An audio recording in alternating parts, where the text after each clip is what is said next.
টানা আন্দোলনের মুখে বেসরকারি এমপিওভুক্ত শিক্ষকদের মূল বেতনের 15% বাড়ি ভাড়া বাড়ানোর সিদ্ধান্ত নিয়েছে অন্তর্বর্তী সরকার।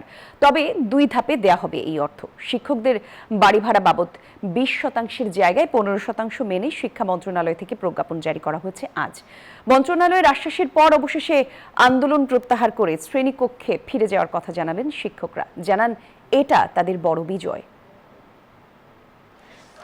3 দফা দাবিতে এমপিওভুক্ত শিক্ষক কর্মচারীদের লাগাতার অবস্থান কর্মসূচির পর 10ম দিনে এসে তাদের প্রতি কিছুটা নমনীয় হলো অন্তর্বর্তী সরকার। মঙ্গলবার বেসরকারি এমপিওভুক্ত শিক্ষকদের মূল বেতনের 15% বাড়ি ভাড়া বাড়ানোর সিদ্ধান্ত নেওয়া হয়েছে।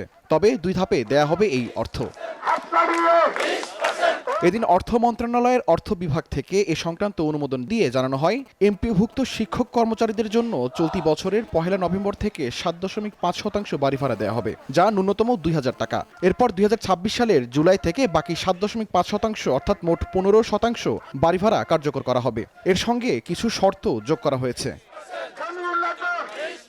সরকারের এই প্রজ্ঞাপন জারিকে নিজেদের বড় বিজয় হিসেবে উল্লেখ করে ক্লাসে ফিরে যাবেন বলে জানান এমপিওভুক্ত শিক্ষা প্রত্যাশী জোটের সদস্য সচিব অধ্যক্ষ দেলোয়ার হোসেন আজিজি। বলেন, এটা তাদের ন্যায্য দাবি ছিল। বার্ষিক পরীক্ষার আগ পর্যন্ত শনিবার স্কুল খোলা থাকবে।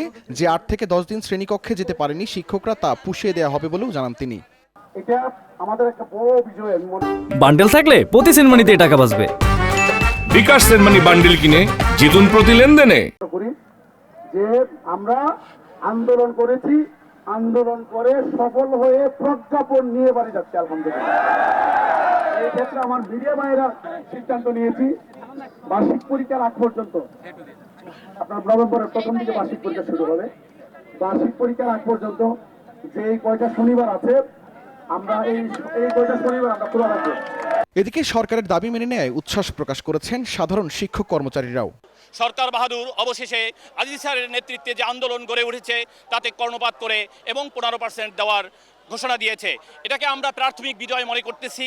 তবে আমাদের চূড়ান্ত বিজয় জাতীয়করণ।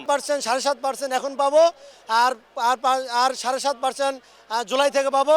এতে আমাদের অনেক আনন্দ লাগছে এবং সরকার বাহাদুরকে আমরা ধন্যবাদ জানাতে চাই। এবার যে এই আগামীকাল থেকে শ্রেণী কার্যক্রমে আমরা ফিরে যাব। একটা রাষ্ট্রের অংশ হিসেবে কাজ করে থাকি। যেই দল ক্ষমতা আসে সরকারি সকল কাজের সাথে আমরা এই একত্রতা পোষণ করি।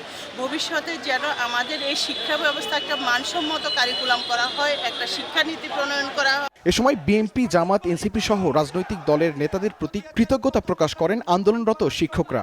আগামীতে শিক্ষকদের জীবনমান উন্নয়নে সরকারকে আরও গঠনমূলক পদক্ষেপ গ্রহণ করার দাবিও জানান তারা।